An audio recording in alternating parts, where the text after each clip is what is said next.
जब कभी तुम किसी मुश्किल में घिरो, कोई परेशानी लाहिक हो, कोई रास्ता नजर ना आ रहा हो, तो रब्बना आतिना मिन लदुनका रहमतन व हय्यि लना मिन अमरिना रशदा, ये मांगो। तो ऐसे हमारी कुदरत के मौजूदे तुम्हें नजर आएंगे अगर तुमने ढंग से मांगा, अगर तुमने एहतमाम से मांगा, सोच समझ कर मांगा, तो फिर ऐसे तुम्हें हमारी कुदरत के और रहमत के ऐसे मौजूदे नजर आएंगे जो तुम्हें अजीब लगेंगे, लेकिन हमारे लिए जो कोई मुश्किल पेश, ये मांगो। अब आजकल लोग कहते हैं कि भाई इस दौर के अंदर दीन के ऊपर मुकम्मल अमल करना जो है बड़ा मुश्किल हो गया, माहौल खराब है, चारों तरफ फिस्को फजूर की आग भड़की हुई है, तूफान गर्म है, झूठ का, गीबत का, बहतानों का और लोगों को ईजा पहुंचाने का और ओरियानी का, फहाशी का, बदनजरी का तूफान है। अब लोग कहते हैं कि भाई हम कैसे बचें इससे। बाद लोग कहते हैं कि अगर हमें सहाबे कराम के जमाने में पैदा किया होता तो हम भी उसी जैसे हो जाते, लेकिन हम तो इस 14वीं 15वीं सदी में पैदा हुए हैं और ऐसे माहौल में पैदा हुए हैं कि जो डूबा हुआ है मासियतों में, गुनाहों में। आदमी बाहर निकले तो निगाह को पनाह नहीं मिलती, मजलिस में बैठे तो जबान को पनाह नहीं मिलती, कान को पनाह नहीं मिलती, कोई ना कोई मसला इंसान के साथ रहता है। तो कहाँ जाएं, किस तरह हम अपने आप को बचाएं? तो अल्लाह ताला ने बता दिया कि इस तरह बचाओ कि हमसे मांगो। क्या मांगो?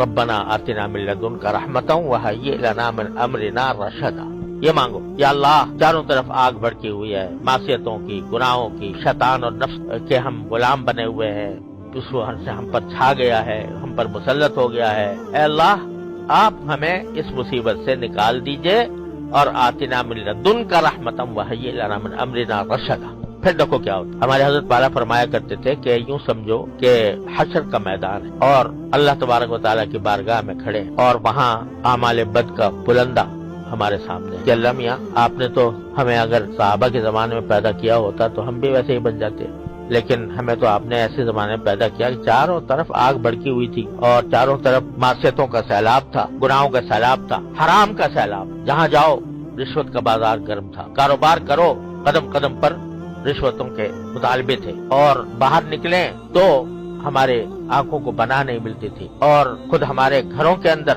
जो है वो ओरियानी और फहाशी का एक बड़ा सैलाब खुद हमारे हाथों में मौजूद था। तो ऐसे में हम क्या करते? आपने पैदा ही ऐसे वक्त में किया था। बज़ाहिर तो तुमने जवाब ऐसा दे दिया कि जो है उसको समझना चाहिए, लेकिन अगर बारी ताला उसके जवाब में ये पूछ ले कि ठीक है, हमने पैदा किया था तुम्हें ऐसे माहौल के अंदर, जुल्मतों का माहौल था, मासियतों का माहौल था, लेकिन क्या कभी हमसे मांगा तुमने? क्या तुमने कभी हमसे मांगा कि या अल्लाह, ये चारों तरफ ये आग भड़की हुई है, इससे हमें निकाल दीजिए? तुमसे गुनाह अगर छूट नहीं रहा था तो हमसे मांगते ना कि अल्लाह छूट नहीं रहा, छुड़वा दीजिए, और अज़म के साथ मांगते कि ये छुड़वा दीजिए और हमें अपना ताबे फरमान बना लीजिए, हमें इत्तबाए सुन्नत की तौफीक अता फरमाइए। ये मांगते ना हमसे, मांगा के अगर मांगा तो बेशक तुम्हारा उज़्र जो है वो ठीक है कि हमने तो आपसे मांगा भी था, आपने दिया ही नहीं, लेकिन हमसे मांगा कब? अगर मांगते और अगर हम ना भी देते तो तुम्हारे लिए एक उज़्र था, तुम्हें फिर भी हम जन्नत में दाखिल कर। लेकिन जब तुमने हमसे मांगा ही नहीं, जबकि हम बार बार कह रहे थे कि इन्नल्लाह अला कुल्ली शैइन कदीर, इन्नल्लाह अला कुल्ली शैइन कदीर, कोई चीज हमसे बाइद नहीं थी, कोई